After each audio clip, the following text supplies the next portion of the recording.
Friends, welcome to Preethi T V. I am Sundar. Friends, ನಾನಿವತ್ತು ಮತ್ತೊಂದು video ಜೊತೆ ಬಂದಿದ್ದೀನಿ.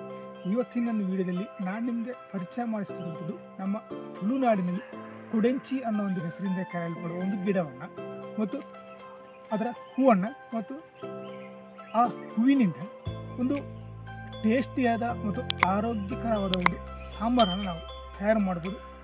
ಈ ಒಂದು ಗಿಡದ ಬೊಟಾನಿಕಲ್ ಹೆಸರು ಏನಪ್ಪ ಅಂದರೆ ಹೊಲರೆನ್ನ ಪ್ಯೂಬೆಸೆನ್ಸ್.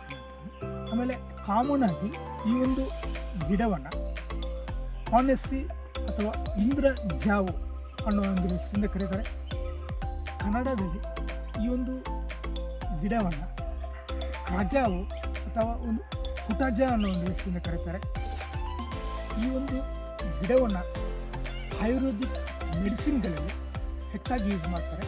ಅದು ಯಾವುದಕ್ಕಪ್ಪ ಅಂದರೆ ಒಂದು ಅದರ ತೊಗಟೆಯಿಂದ ಚರ್ಮ ರೋಗ, ಪೈಲ್ಸ್, ಅತಿಸಾರ, ಆಮೇಲೆ ಪಿತ್ತ ರಸದಂತಹ ಕೆಲವೊಂದು ರೋಗಗಳ ಚಿಕಿತ್ಸೆಯಲ್ಲಿ ಇದನ್ನು ಯೂಸ್ ಮಾಡಬಹುದು.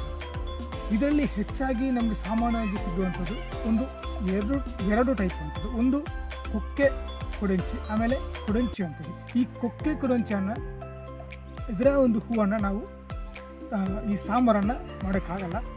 ನಾವು ಮಾಡುವಂಥದ್ದು ಕೊಡೆಂಚಿ ಹೂವನ್ನು ಮಾತ್ರ. ನನ್ನ ವಿಡಿಯೋದಲ್ಲಿ ನೆಕ್ಸ್ಟ್ ಅದನ್ನು ನಾನು ತೋರಿಸ್ತಾ ಇದ್ದೀನಿ. ದಯವಿಟ್ಟು ಸರಿಯಾಗಿ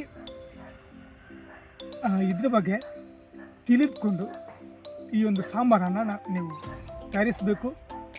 ಯಾಕಂದರೆ ಈ ಹೂಗಳು ಹೆಚ್ಚಾಗಿ ಅಂದರೆ ಈ ಕೊಡೆಂಚಿ ಹೂ ಅನ್ನೋದು ಏಪ್ರಿಲ್, ಮೇ, ಜೂನ್, ಜುಲೈ 4 ತಿಂಗಳುಗಳಲ್ಲಿ ಹೆಚ್ಚಾಗಿ ಹೂ ಬಿಡುತ್ತೆ. ಬನ್ನಿ ಹಾಗಿದ್ರೆ ವಿಡಿಯೋ ನೋಡ್ಕೊಂಬರೋಣ, ಯಾವ ರೀತಿ ಈ ಒಂದು ಕೊಡೆಂಚಿ ಹೂವಿಂದ ಸಾಂಬಾರು ಮಾಡೋದು.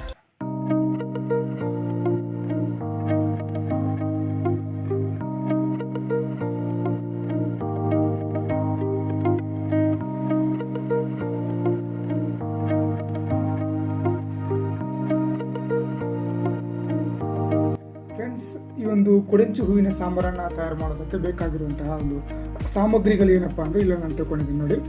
ಅರಸಿನ ಮಿಕ್ಸ್ ಮಾಡಿರುವಂಥ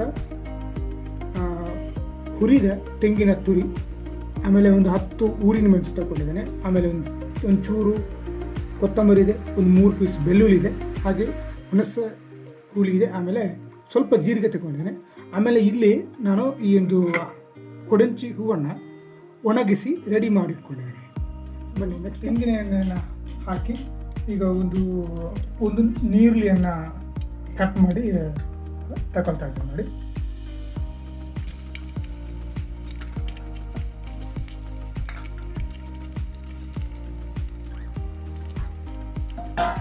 ಹಾಗೆ ಅದೊಂದು ನೀರುಳ್ಳಿ ಒಂಥರ ಸಾಧಾರಣ ಒಂದು ಬ್ರೌನ್ ಕಲರ್ ಬರೋವರೆಗೆ ಹಾಗೆ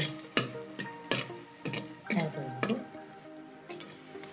ಫ್ರೆಂಡ್ಸ್, ಈಗ ನೋಡಿ ಈ ನೀರುಳ್ಳಿ ಒಂದು ಬ್ರೌನ್ ಕಲರ್ಗೆ ಬಂದಿದೆ. ಬ್ರೌನ್ ಕಲರ್ಗೆ ಬಂದಮೇಲೆ ಈ ನೋಡಿ ಈಗ ರೆಡಿ ಮಾಡಿ ಇಟ್ಕೊಂಡಿರುವಂಥ ಈ ಮಸಾಲೆಯನ್ನು ಅದಕ್ಕೆ ಹಾಕ್ಕೊಂಡಿದ್ದು. ಒಂಚೂರು ನೀರು ಹಾಕ್ಬಿಟ್ಟು ಈ ಮಸಾಲೆಯನ್ನು ಅದಕ್ಕೆ ಹಾಕ್ಕೊಂಡಿದ್ದು. ಹಾಗೆ ಕರೆಕ್ಟಾಗಿ ಸ್ಪೂನನ್ನು ಹಾಕಿಬಿಟ್ಟು ಒಂಚೂರು ಕುದಿ ಬರೋವರೆಗೂ ಹಾಗೆ ಬಿಡುವಂಥದ್ದು.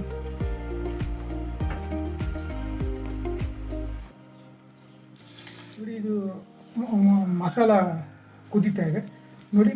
ಕುದೀತಾ ಇರುವಾಗ ಒಂಚೂರು ನಮ್ಮ ಅಂದರೆ ರುಚಿಗೆ ತಕ್ಕಷ್ಟು ಒಂದು ಉಪ್ಪನ್ನು ಹಾಕುವಂಥದ್ದು ನೋಡಿ. ಉಪ್ಪನ್ನು ಹಾಕ್ತಾ ಇದ್ದೀವಿ.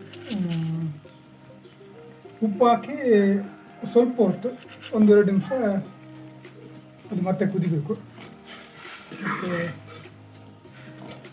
ಒಂದು 2 ನಿಮಿಷ ಬಿಟ್ಟು ಉಪ್ಪು ಕರೆಕ್ಟಾಗಿ ನೋಡಿ ಈಗ ಕುದೀತಾ ಇದೆ. ಉಪ್ಪು ಹಾಕಿದೆ, ಉಪ್ಪನ್ನು ಕೂಡ ನಾವು ಹಾಕಿ ಹಾಕ್ತೀವಿ. ನೆಕ್ಸ್ಟ್ ಈಗ ನೋಡಿ ಇಲ್ಲಿ ನಾವಿಲ್ಲಿ ಒಣಗಿಸಿ ರೆಡಿ ಮಾಡಿ ಇಟ್ಕೊಂಡಿರುವಂಥ ಈ ಒಂದು ಕೊಡೆಂಚಿ ಹೂವು ಈ ಒಂದು ಹೂವನ್ನು ಈಗ ನಾವು ಹಾಕ್ತೇವೆ.